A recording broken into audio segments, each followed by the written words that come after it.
I like Gunnar Stockton a lot too. What he brings. Who do they got this weekend, by the way? Who does Georgia got? They've got Austin P. So they've got a couple. Week 1 was so good, man, as far as matchups. This weekend, I think it's like Michigan and Oklahoma.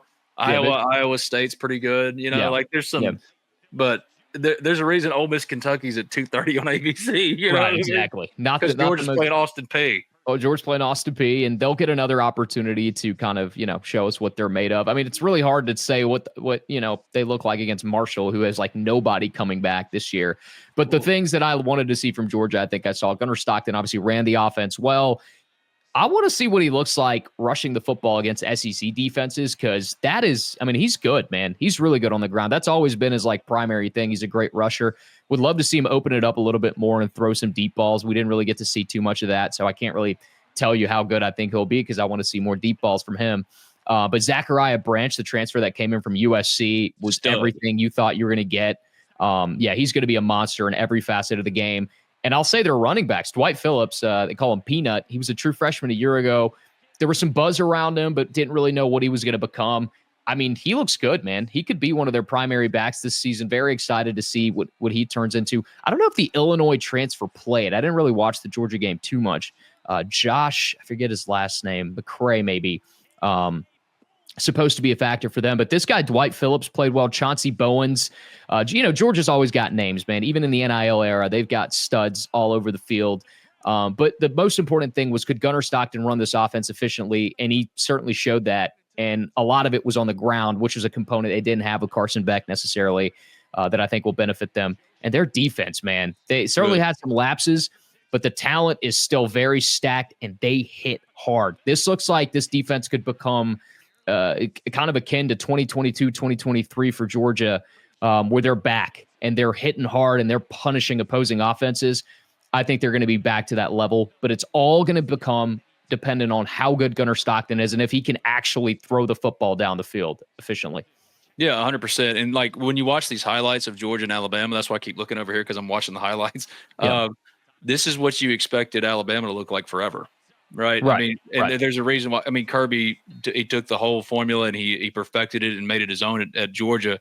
And like this downhill running, man, and like this physical nature and the flying around on defense, the passivity that you then, when you compare and contrast it to Alabama and the passivity you saw, it's startling. It really is, like where these programs are going. And it comes from the Nick Saban tree, but like Kirby Smart, he's an absolute stud. And like Georgia is going to be a contender. You're right. Gunnar Stockton. I look at him a lot. Like he looks a lot like Kyle Trask to me. I think he could have that kind of an emergence and come on in that way.